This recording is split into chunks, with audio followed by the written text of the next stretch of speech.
Hi, welcome to this week's session. I hope you're still well and that you're keeping nice and fit and active. So today we're going to talk about ankles. A lot of my clients that I've spoken to this week have described tension or a feeling of weakness or instability in their ankles. So I thought I'd share with you some really easy, simple tips to stretch the ankle as well as to strengthen the ankle to keep you on the road and up and running.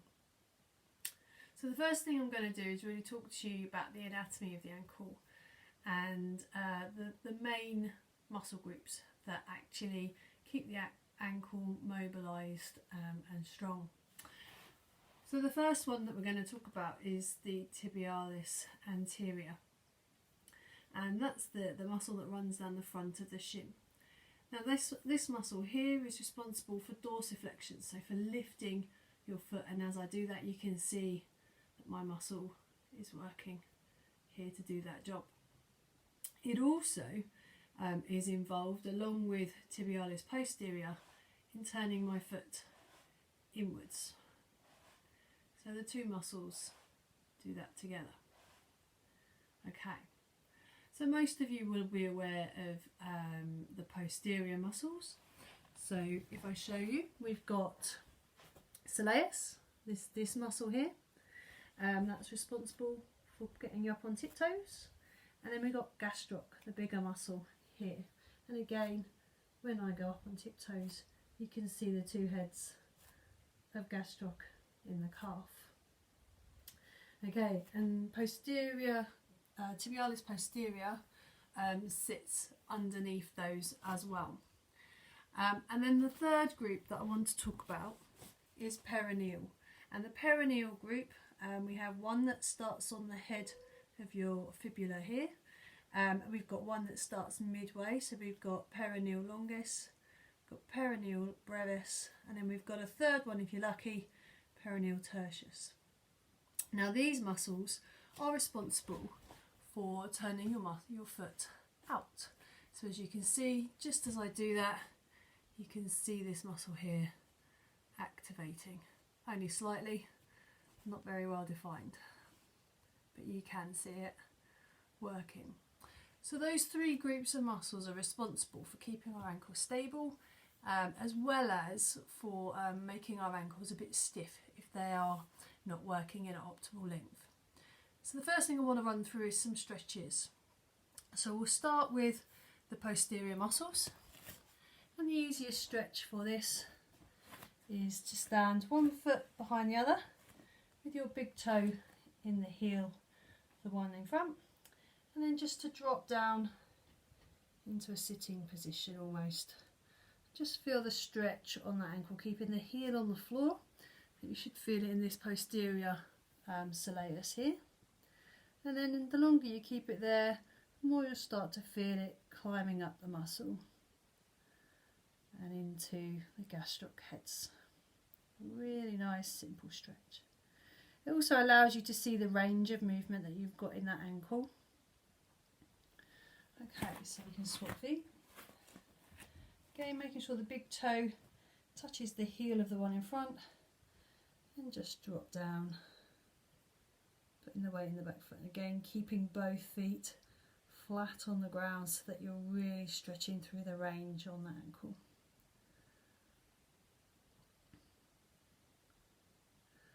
Okay, so whilst we're standing, we can stretch the perineal group.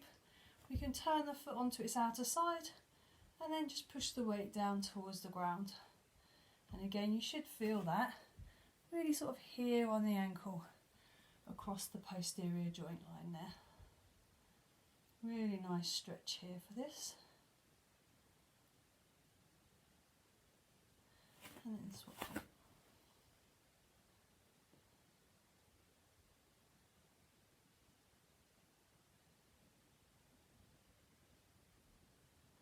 Okay, and finally the stretch for the tibialis anterior. So we're going to kneel down and sit back. Now some of you may not find this very comfortable, and you may find that this is as close as you can get to the floor. That's fine. What you could also use is a block or a foam roller under your ankle, just so that you are taking the weight out, and sit in this position. You can then extend this to the toes and sit back through, and this will give an even bigger stretch across the front of the ankle if that is where you are feeling some tension. So from here we can look at what sort of stretches, strengthening exercises we can do.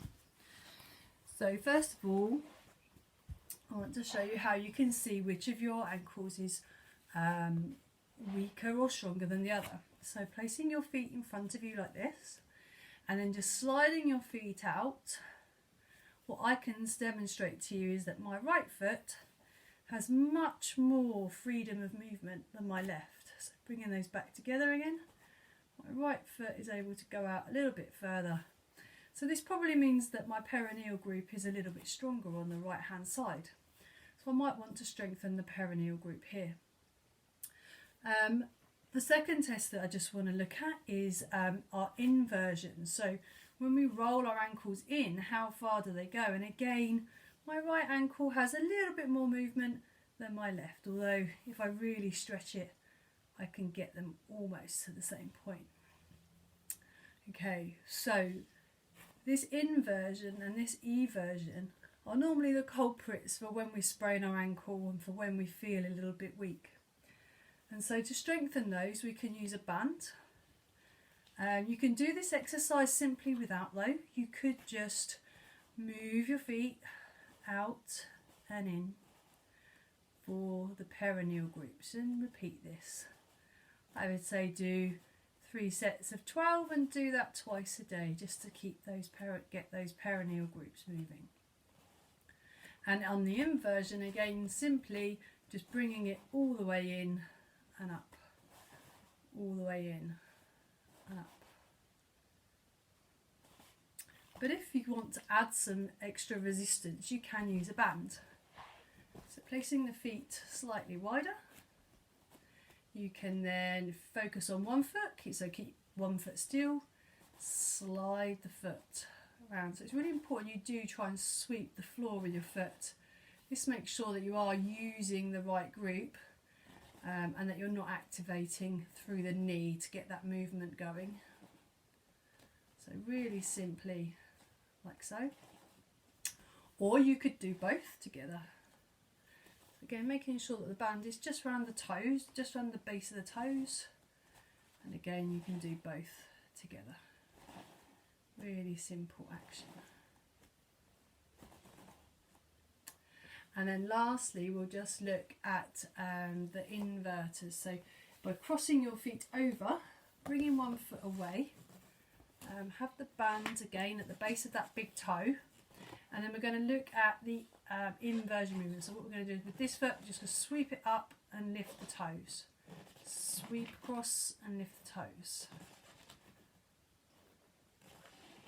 So again, really simple way of just getting some training in that group.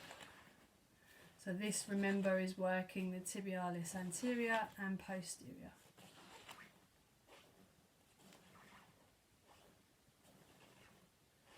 Okay, and then let's talk about the plantar flexors. So when you go into tiptoe, the plantaris, the gastrocnemius, the soleus, all doing that movement down.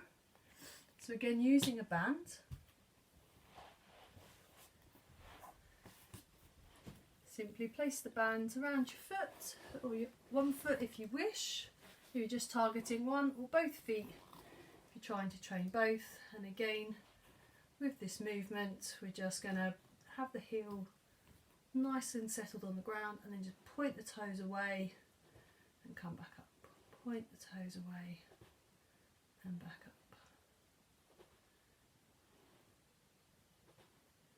So really simple exercise. Of course, you could do this standing on tiptoe. You could do heel raises in standing. But with this exercise, the benefit is you can increase the load at your leisure. You don't have to rely on balance. And you can just do this whilst watching TV or just having 5 minutes away from the computer. So that's it. Some really simple exercises to keep those ankles strengthened and keep them mobile. So by doing those every couple of days, you should notice that your ankles feel more stable and better placed for all that walking and running that you're doing. Remember that I have got video conferencing available for those of you that want a more specific tailored programme, and you can find me at GY Sports UK or George Young Sports Rehabilitation. Have a great week.